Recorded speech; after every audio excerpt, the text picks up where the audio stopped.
Ճիշտն ասած, ես չգիտեմ արդեն գտնվել է, որտեղ է։ Ես ես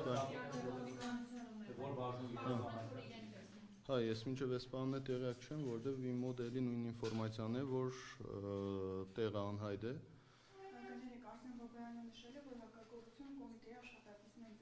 Հա, իրան է տարան հակակոռուպցիոն, նորմալ է։ Դե այդ պետք է անի, էլի շիբինի, չգիտեմ ինչ է, փեդի կամ չգիտեմ էլ ինչի։ Ուրեմն էս է։ Բոլորի դաշտի առաջ է, այն ինչ որ կատարվում է Գյումրի քաղաքում, ժողովրդական բաստիոնում, ազատ արդար թափանցիկ ընտրություններ են տանում եւ բոլորս ականատեսնենք, թե ինչ է կատարվում կոնկրետ այս ամեն ինչը արվում է մեծամասամբ մեր դեմ, տարբեր տեսակի լուրեր ենք ստանում, ընդհուպ մինչև տեղամասերում, հանձնաժողովականները քվեաթերթիկները տալուց, մարդիկ զանգահարում են գրասենյակ, գալիս են, մտնում, ներկայացնում են դժգոհություններ, բողոքներ, որ 8-րդ համարի քվեաթերթիկը մարդկանց չի տրվում։ Մարդիկ, այսպես ասեմ, հասկացան, ճոգեցին, որ չկա 8-րդ համարը մեջը, չկա 8-րդ համարը, գնացին, ինչ-որ մի ընտրություն անելու, արեցին բրձան։ Ով որ կոնկրետ արդեն ման է գալիս 8-րդ համարի քվեաթերթիկը, այդ մարդիկ նոր հասկանում են, որ քվեաթերթիկը չկա ու փորձում են բացարձակել այդ խնդիրը ու պահանջել 8-րդ համարի քվեաթերթիկը։ Ես կոչ եմ անում հանձնաժողովի անդամներին, վստահված անձանց, ժողովուրդ ջան, ուշադիր եղեք բոլոր քվեաթերթիկներին, որպեսզի բոլոր քվեաթերթիկները մարդկանց տրվի, պարտադիր տրվի, քանի որ քաղաքացիներ կան, որ նաև կարող են տեղում կողմնորոշվել իրենց քվեարկությունը անելու եւ տեղում չգտնելու պարագայում, չգիտեմ, այդ մարդիկ համենայն դեպս իմ պարագայում ես գտնում եմ, որ այստեղ ես կոնկրետ շատ լուրջ տուժում եմ այս առումով։ Երկրորդը, հավականու անդամության թեկնածուներին, մեր քաղաքը դաշինքի, իմ թիմագիստներին մեքենաներն են կանգնացվում, կամ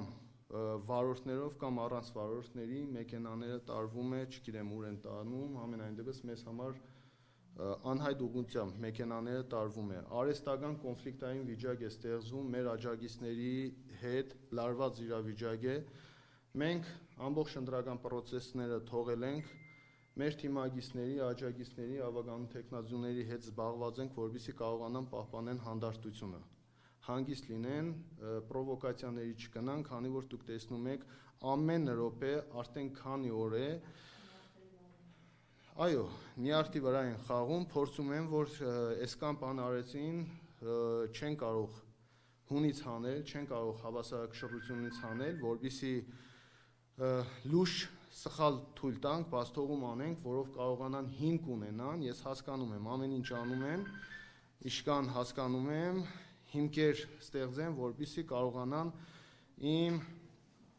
թեկնածության հարցը վիճարկեն, որպեսզի կարողանան այնպիսի իրավիճակ ստեղծեն, որ արդյունքները ժամը 8-ից հետո հրապարակելուց հետո իրենք անելիք կամ ասելիք ունենան։ Մենք պահպանելու ենք հանգստությունը, սա ինձ համար նոր կարգավիճակ չէ, ընտրություններին նմանատիպ բաների միջով անցնելը ես սովոր եմ, դուք էլ լրատվամիջոցներդ երևի թե այս ընթացքում հետևել եք, տեսել եք, որ հնարավորինս մաքսիմալ հավասարակշռվածությունը պահել եմ, զսպվածությունը պահել եմ, նույնիսկ այն ժամանակ, երբ որ իմ հորը եւ տղային ձերբակալեցին, տարան, այդ ժամանակ ես նորից կարողացել եմ հավասարակշռվածությունը պահել ու օրենքով սահմանված կարգով ամեն ինչ ընթացքի մեջ պահել, նույնիսկ այդ հոգեվիճակում ես կարողացա գնալ դեբատի, հանրային հեռուստատեսություն եւ ամեն ինչ նորմալ անցկացնել, այդ նույն սառնասրտությամբ գնացի դատարան, իմ տղային ու հորը այնտեղից երբ որ ազատեցին վերցրել հետ եմ եկել, հիմա էլ սպասում եմ ավելիին, դեռ հաջողության մասին խոսելը վաղ է, քանի որ տարբեր տեսակի ինֆորմացիաներ է գալիս, այս պայթրությամբ չեմ ուզում այդ մասին խոսել, քանի որ սա ինֆորմացիայի կարգի է, թե ինչ եմ պլանավորում իմ դեմ անելու ու իմ թիմագիծների դեմ անելու։ Այո, այս պայթրությամբ ես ունեմ ինֆորմացիա, որ որոշակի բաներ կա պլանավորված ու փորձում են